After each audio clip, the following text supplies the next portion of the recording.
आक़िल सल्लल्लाहु अलैहि वसल्लम की आयात विलादत बासादत में से एक खूबसूरत आयत जिसका जिक्र इमाम सुयूती अल-खसाइसुल कुबरा में करते हैं और हज़रत इमाम अबू नुआइम दलाइलुन नबुवा में करते हैं और इमाम अबू साद अन्नेशापुरी शरफुल मुस्तफ़ा में करते हैं। हज़रत अब्दुल्ला इब्न अब्बास फरमाते हैं फ़कान मिन दलालाति हमल नबी सल्लल्लाहु अलैहि वसल्लम के आक़िल सल्लल्लाहु अलैहि वसल्लम की विलादत बासादत से पहले की ये दलाइल नबुव्वत में से ये हिस्सा है। फरमाते हैं अन्ना कुल्ला दाबतिन कानत लिकुरैशिन नतक़त तिलकल लैला वक़ालत हुमिला बिरसूलिल्लाहि सल्लल्लाहु अलैहि वसल्लम व रब्बिल काबा व हुवा अमानुद दुनिया व सिराजु अहलिहा। आप फरमाते हैं कि आक़िल सल्लल्लाहु अलैहि वसल्लम अभी रहमे मादिर में थे।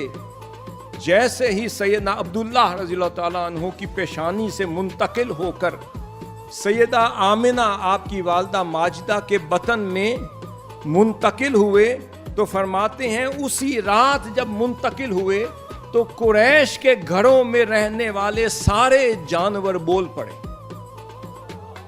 सारे जानवर बोल पड़े और कहने लगे रब्बे काबा की कसम, अल्लाह के बरगुज़ीदा रसूल रहमे मादर में जलवा अफरोज हो चुके हैं।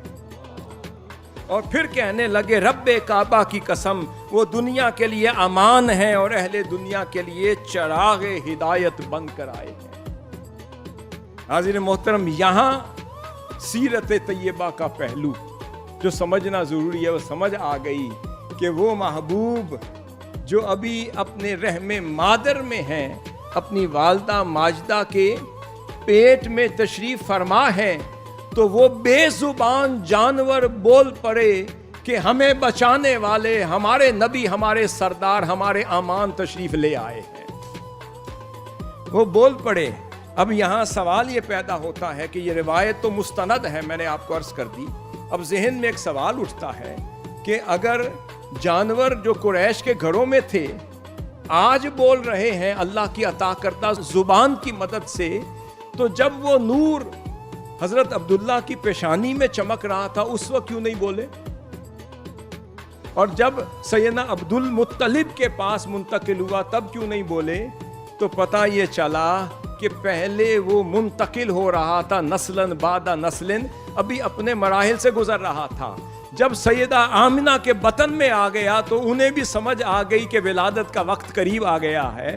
फरमाया अब हमारी मुश्किलात को ख़त्म करने वाला और इन जिंजीरों से निजात दिलवाने वाली हस्ती या रसूल अल्लाह तशरीफ़ ला रही है। अब यहाँ से सबक ये मिला कि जो कुरैश के घरों में गुलाम थे वो भी बेजुबान थे, जो बांदियाँ थी वो भी बेजुबान थे, वो भी जुल्म की जंजीरों में जकड़ी हुई इंसानियत भी बेजुबान थी, जिन पर जुल्म होता था, जिनका नाहक खून बहाया जाता था और जिनकी बेटियों को नाहक जिंदा दरगोर कर दिया जाता था। जुल्म व सितम के बाजार गर्म किए जाते थे। वो गुलाम भी बेजुबान था, वो लौंडी भी बेजुबान, वो मजलूम और महरूम और मफकूद तबकात भी बेजुबान थे। उन्होंने ऐलान कर दिया अब हमें जुबान देने वाले नबी आखिरुज़्ज़मा आ गए।